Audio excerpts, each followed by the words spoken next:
When you buy a house in Britain for £300,000, you think that is the price, the number on the estate agent's board, the figure you shake hands on across a desk.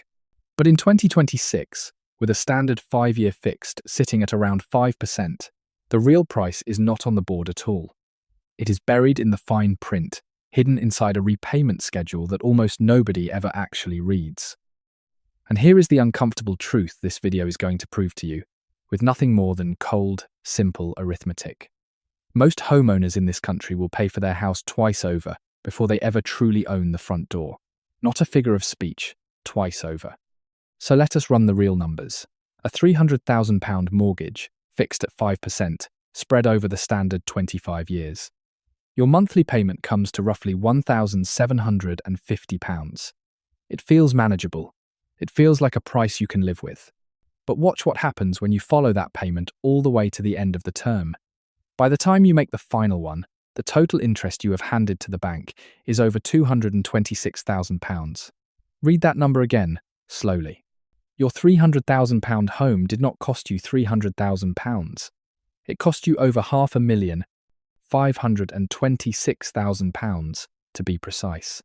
You bought one house, you quietly paid for nearly two, and the second house is invisible. You never get to live in it. It exists only as profit, sitting on a spreadsheet in a glass tower in the city. Now here is where it gets darker. Those payments feel tight, especially in the home counties and anywhere within reach of a city, so lenders offer a tempting escape hatch. Instead of 25 years, why not stretch the term to 35? Your monthly payment drops to around £1,500, and on any quiet morning, the moment the direct debit hits your account, that lower number feels like pure relief. But that relief is a loan taken out against your own future self, and the interest on it is savage. Stretching that same £300,000 from 25 years to 35 adds another £110,000 in interest, piled on top of everything you were already paying. That is what I call a time tax, and it does not only cost you money, it costs you years of your life, chaining the debt to you deep into your late 60s and your 70s, long after you had promised yourself you would finally be free of it. To understand why the numbers are this brutal, picture yourself in a small rowing boat, pulling hard toward a distant shoreline. That shoreline is equity, the day you genuinely own your home outright. In the first 10 years of a mortgage, you row with absolutely everything you have. The overtime, the cancelled holidays, the quiet sacrifices that nobody else ever sees. But there is a powerful tide running against you. Call it the interest tide, and it is relentless. You pull, and the shoreline barely seems to move an inch closer. And it is not because you are weak, or lazy, or bad with money. It is because in those early years, almost every ounce of your effort is being spent fighting the current, not closing the distance. This is the front-loaded trap, and it is not an accident. It is written directly into the mathematics of the loan. Interest is charged on the balance you still owe, and at the very beginning, you owe almost the entire sum. So in year one, more than 70% of every single payment you make is pure interest. Only a few pennies in the pound actually chip away at the house itself, and here is the figure that should stop you cold. After a full year of payments, more than £21,000 handed over, your actual loan has shrunk by barely £6,000. You hold the keys. Your name sits on the deed. You pay your council tax, and you deal with HMRC like any owner. But make no mistake, for that first decade, you are effectively a tenant of the bank, paying rent on borrowed money, rather than building something that is genuinely, truly yours. Let me put it another way. Imagine that every time you pull onto your own driveway, there is a toll booth sitting there, waiting for you. And every single time you park outside the house you supposedly own, you have to drop £10 into a bucket, and that bucket belongs to a bank in the city. You built the entire life inside those walls. The children's birthdays, the Sunday roasts, the ordinary, priceless evenings. But someone you will never meet, sitting in a glass office, owns the access to all of it, and they collect at that gate, quietly, every single day, for decades on end.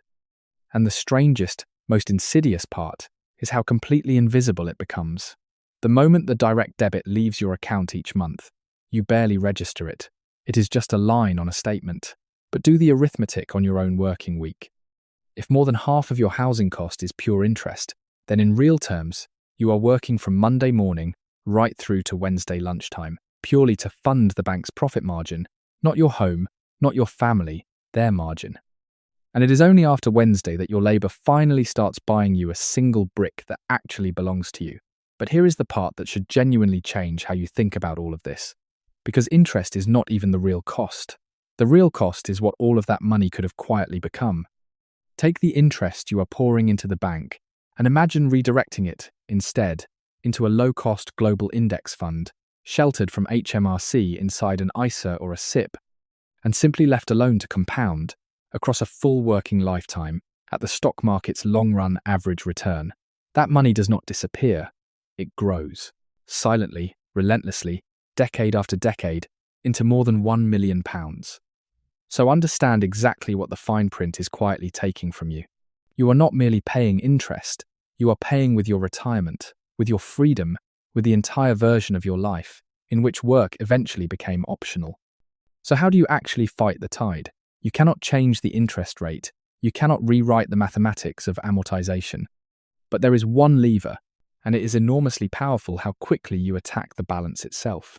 Because interest is only ever charged on what you still owe.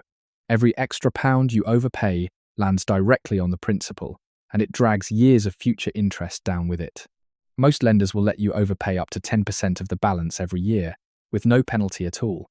So overpay just £100 a month, roughly the cost of a couple of takeaways, and on that very same mortgage, you save around £26,000 and cut roughly 2.5 years off your term. And if you can push it to around £350 a month, you snap the anchor completely. Over £70,000 saved, and nearly 7 years of your life handed straight back to you. Same house, same rate. A completely different sentence, simply because you understood the machine you were standing inside. And here is the quiet power of it. That very first overpayment is the exact moment the tide begins to turn.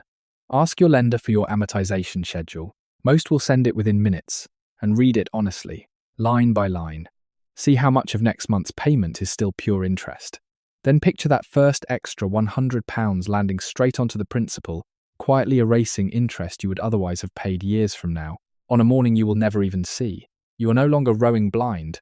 For the first time, you can see the current, and you can start pulling against it with real purpose. Because a mortgage is a tool. In the right hands, understood properly, it is one of the most powerful wealth-building instruments ever invented. But left unexamined, it quietly hardens into a cage, a toll booth on your own driveway, a tide you never stop rowing against. True wealth in Britain is not built by the people who simply scramble onto the ladder and hope for the best. It is built by the ones who understand the cold math of interest before they ever pick up the pen. Because true freedom is not just owning a home, it is owning a home that cost you exactly what it was worth, and not a single penny more. If you learned something, like and subscribe. I'll see you in the next one.